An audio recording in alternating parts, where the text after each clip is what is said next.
first I want to say hello to Robert, Craig, and Matthew. And next, I want to say, Robert, thank you for being an awesome mentor, friend, and business partner. I love you, brother. And my question is for our new prospects and soon to be new team associates members is Robert, you've helped 67 people become millionaires. You've helped hundreds of thousands of people around the world become financially free. And you could be retired sitting on some beach or Hawaii or anywhere sipping pina coladas. The question is why do you still do it? Why do you still continue to help all these people? Well, Mike, I'll give you the deal story first, and then where my mind is now.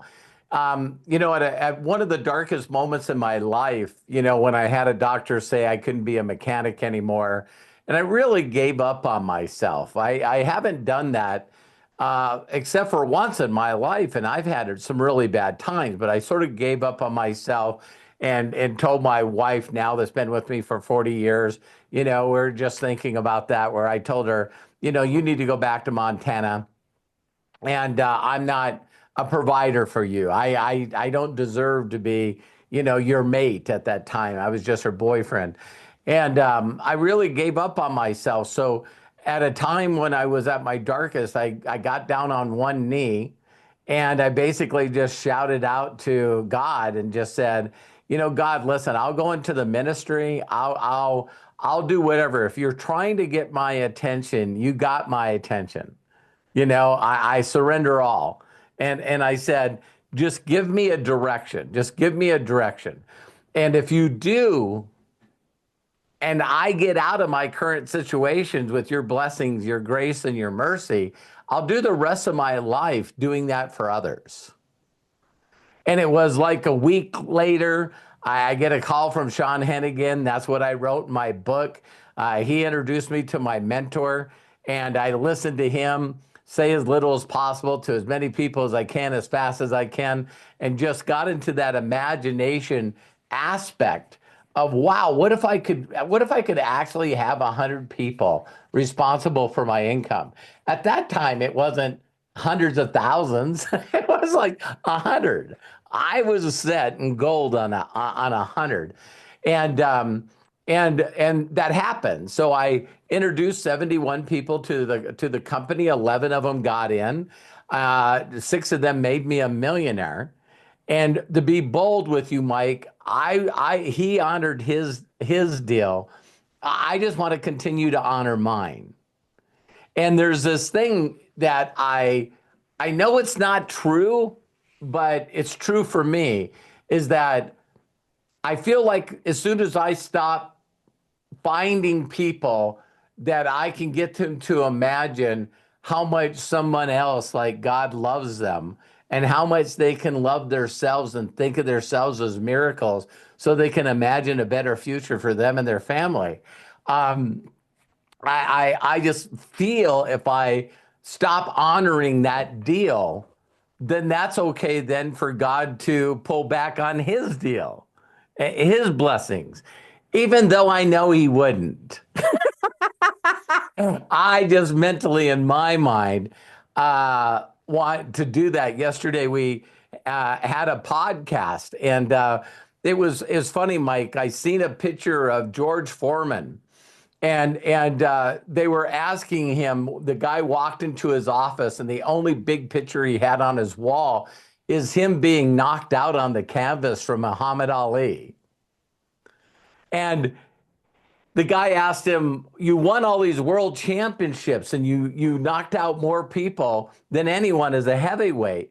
I can't believe that this is the only picture that you have on your wall. And he goes, that's the picture to remind me that I'm still not done. The other pictures make me feel like I accomplished something and I'm done. He goes, that picture being knocked out makes me realize that I'm not done. And so another part of that equation is as I started, really making some crazy money and really getting up there, that's when I sort of got challenged with, what would motivate me if money's on the other side. I remember having this thought in my mind that if I had X amount of millions in the bank, then I'm done. It's funny that I just said that after I told you the George Foreman story.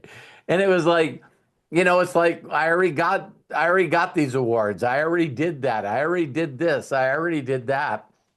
And when I was again asked, I through prayer, I just simply asked, I need a higher calling. I want to be closer to you. I want to be more connected to you. I want to live my life on a higher level. And that's when I got introduced to a guy named Bill Austin that owns a hearing aid company called the Starkey Hearing. And he started a foundation called the Starkey Hearing Foundation. And so what he does, Mike, is this guy's a billionaire with two private jets. And all he does is fly around the world fitting children with hearing aids that can't afford it so they can hear the words I love you from their parents for the first time. And so this guy challenged me and he said, listen, for every dollar you give, I'll give five.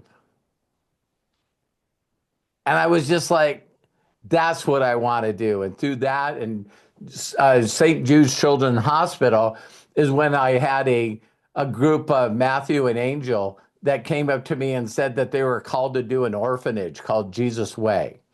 And it started out with, five kids. And now it's got over 2,500. And we're focused on a goal of hitting 25,000. And so now when you put yourself, put your back against the wall that there's other people that count on you. That's what really keeps me motivated now because I just do not in any way, let me rephrase that. I will not in any way let those children down. So every day I get up, it's not based, I don't set goals anymore, Mike, based on how much I want to earn. My goals are now set on how much I want to give.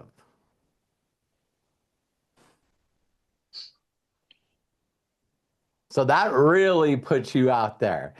So some people that are not motivated, if you went to found a charity or a nonprofit organization or a church that was dear to your heart, Mike, and you said to them, hey, listen, what do you currently need money for? And they said, well, we want to build a playground and we already got it priced out. It's going to cost us 50 grand to build this playground. And you look at them and go, count me in. So now every day you get up, it's like, people are too complicated, Mike. What we do is we try to figure things out. We have to think, how do we get this done? When in reality, the goal is to set the imagination first and then shout it to the world. So the imagination is I'm going to be one of the people that are responsible for this children's playground. And then you tell the world, you tell everyone, you do a video online, you tell everybody, this is what I'm going to do. I'm going to raise the money to get this playground completed. And then you figure it out. But you'll find out now that people will join you more because you're interested in helping someone other than you. Now people all of a sudden go, I got people that reach out to me all the time and say, where can I give to your charity? How can I give to this? How can I give to that? And it's like, that really makes you feel good. That really just lights your heart on fire, because it's like every year it's a little more that we're giving, a little more that we're giving, a little more that we're giving. And so I hope that helped answer your question. Oh, most definitely. Robert, you are awesome and truly amazing. I love you deeply. And I just want to say thank you, thank you, thank you for everything you do.